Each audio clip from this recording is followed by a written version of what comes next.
上次做咗新加坡銷量第一嘅手信，今次就輪到路易加鴨醬。喺星馬呢度嘅早餐店一定有嘅例牌，就係牛油加鴨 toast， 好食嘅加鴨夾住個蛋香、椰香同埋班丹香，而口感要滑，越少渣粒就越上乘。點樣做到以上幾點呢？等我一一介紹啦。材料就好簡單，淨係得呢幾樣，會做出400 ml 嘅加鴨。雞蛋3隻，有啲食譜係會用鴨蛋，鴨蛋就會比較香，但有啲人覺得個味道又比較濃。雞蛋嘅話做出嚟嘅口味就比較大眾化。有啲食譜淨係用蛋黃，但我自己試過覺得冇乜分別。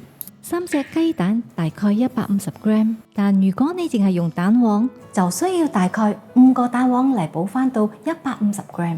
糖嘅標準比例係雞蛋嘅2倍，即是係300 gram。但我就唔中意食得咁甜，所以我淨係用到200 gram 啫。分別用100 gram 嘅白糖同埋100 gram 嘅椰糖。點解用2種糖？陣間就話你知。我哋買翻嚟嘅椰糖就一大塊，將佢刨碎先，煮嘅時候先至容易用。冇呢個刨嘅話，都可以用刀削。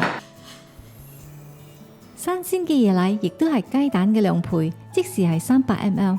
所以雞蛋、糖同埋椰奶嘅比例係1:2:2。我知道有啲地方好難買到新鮮椰奶，唔使急，你可以用濃縮好嘅椰奶，200 ml 再加50 ml 嘅水溝稀佢就得噶啦。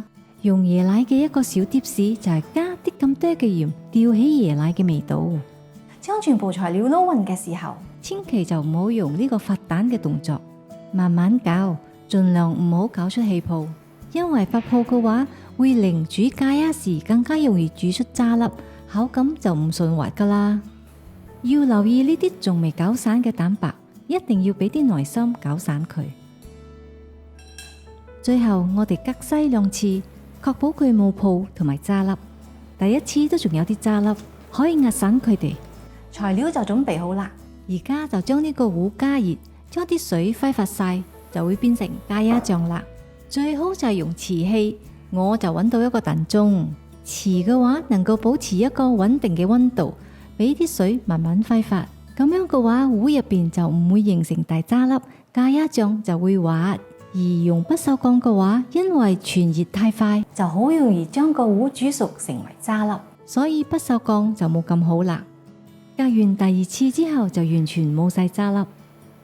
我哋會用隔水煮嘅方法，先喺下邊墊一塊布，免得個燉盅滑嚟滑去。隔水煮嘅好處就係可以恆溫慢慢煮，唔容易形成渣粒。水就要加到高過啲壺，得成個壺都能夠均勻受熱。如果唔係，下層就煮到，上層就受唔到熱噶。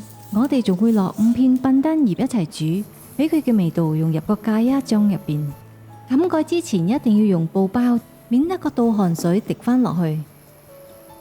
慢慢俾佢燉，大概2個鐘，最好就係穩定喺70到80度之間。因為高過呢個溫度，椰奶同埋蛋就會結塊。隔水煮就有2個好處。第一，比起直接加熱，隔水煮唔使全程攪佢，每15分鐘攪下佢，避免佢焦底就 OK 噶啦。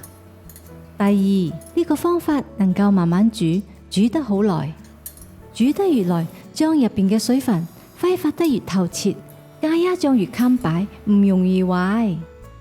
煮咗1個小時45分鐘之後，就會達到呢個濃度啦。將佢推埋一邊，繼續煮。我哋用呢邊煮50 gram 嘅白糖做焦糖，幫呢個加鴨醬做一個好靚身嘅啡色。